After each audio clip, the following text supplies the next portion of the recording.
રાજકોટના ઉપલેટામાં શહેર અને તાલુકા કોંગ્રેસ દ્વારા જનાક્રોશ સભા યોજાઈ, જેમાં લલિત વસોયા, પાલ આંબલિયા, ઋત્વિક મકવાણા સહિતના નેતાઓ ઉપસ્થિત રહ્યા હતા.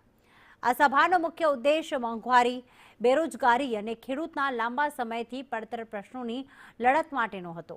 તેમજ આગામી સ્થાનિક સ્વરાજ્યની ચૂંટણી માટે રણનીતિ પણ ઘડવામાં આવી.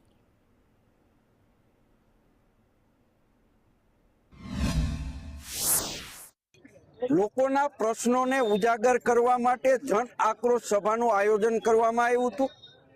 આ જન આક્રોશ સભામાં આગેવાનો ઉપસ્થિત રહ્યા હતા અને લોકોના જે પ્રશ્નો છે એ પ્રશ્નો સાંભળી અને લોકોની સામે સરકાર સમક્ષ આ પ્રશ્નો ઉજાગર કર્યા છે. વિશાળ સંખ્યાની અંદર ઉપલેટાના ગાંધી ચોકની અંદર લોકો ઉપસ્થિત રહ્યા હતા.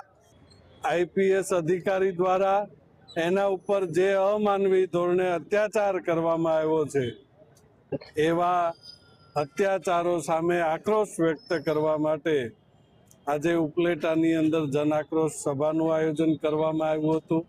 આવનારા સમયની અંદર સમગ્ર સૌરાષ્ટ્રની અંદર દરેક તાલુકાઓની અંદર આ પ્રકારની જન આક્રોશ સભાઓનું આયોજન થશે.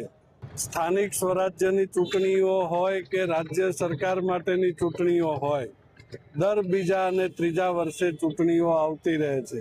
ચૂંટણી એ હંમેશા ચાલતી પ્રક્રિયા છે, ત્યારે એ ચૂંટણી માટે પણ કોંગ્રેસ પક્ષ છે એ દરેક વિસ્તારમાં કામ કરશે અને પૂરી